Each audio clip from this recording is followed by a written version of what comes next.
Pourquoi est-ce qu'au fond, ce choix a été fait ?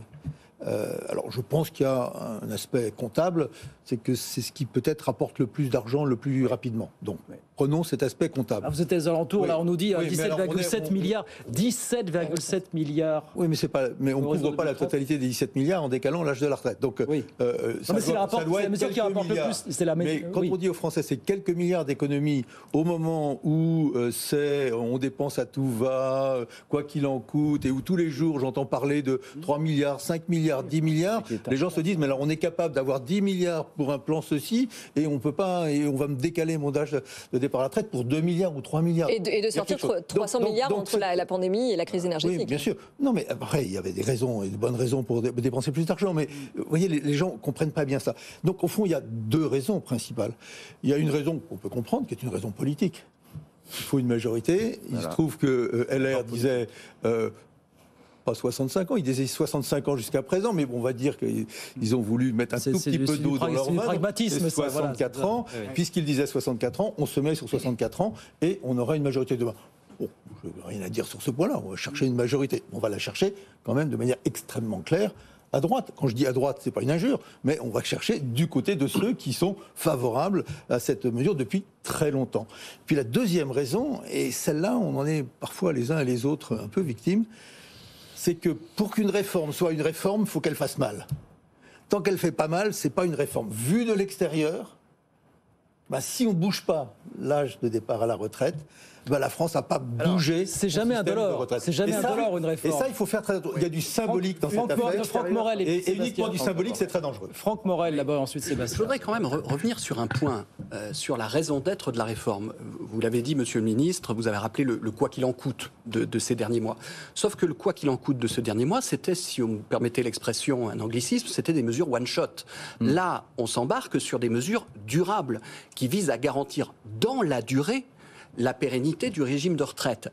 Et dans ce cadre-là, effectivement, quand on compare les différentes options qui se présentaient à nous, c'est assez classique, c'est le cas dans chacune des réformes des retraites, on a trois leviers, soit on baisse le niveau des retraites, soit on augmente le coût du travail, soit on allonge la durée de vie au travail par deux leviers.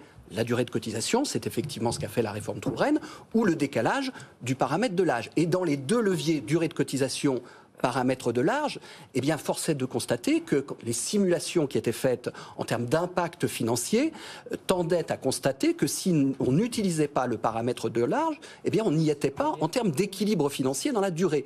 Donc, c'est la raison profonde. Après, effectivement, il y a un souci d'équilibre.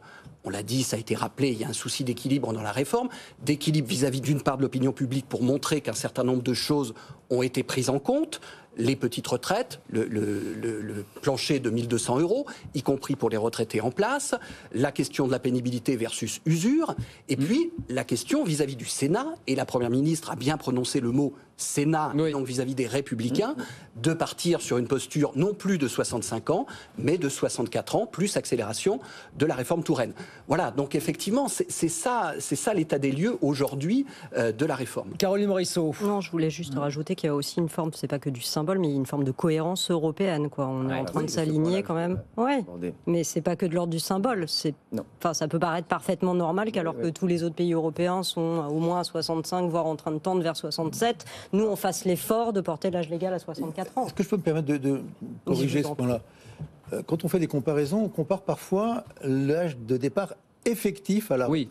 Ce qui compte, c'est l'âge de départ effectif. Est-ce que les mesures que l'on prend, et parfois de manière justifiée, permettent aux gens de travailler, oblige les gens à travailler plus longtemps. Vous savez combien est l'âge effectif de départ effectif à la retraite en France aujourd'hui? Il n'est jamais qu'à 63 et quel 63 un an et demi à 2 ans tenir compte de départ pour les salariés du privé, effectifs de départ à la retraite. La France versus la comparaison avec les autres pays européens. Vous verrez que si vous prenez l'âge effectif, vous n'êtes pas si en décalage que ça. Non, mais c'est quoi avec la moyenne.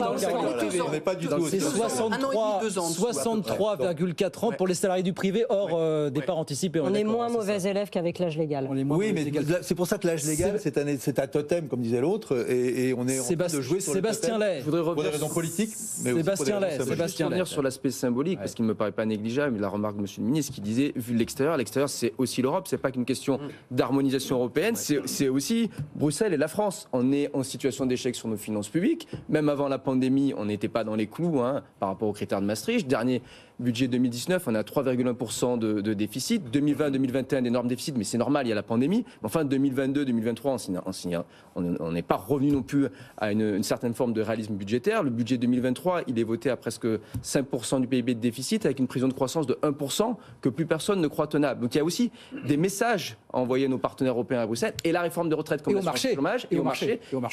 Ce sont des messages qui sont envoyés, notamment au moment où le coût de la dette avec l'augmentation des taux d'intérêt s'envole. C'est aussi des signaux qui sont envoyés à Bruxelles au marché financier.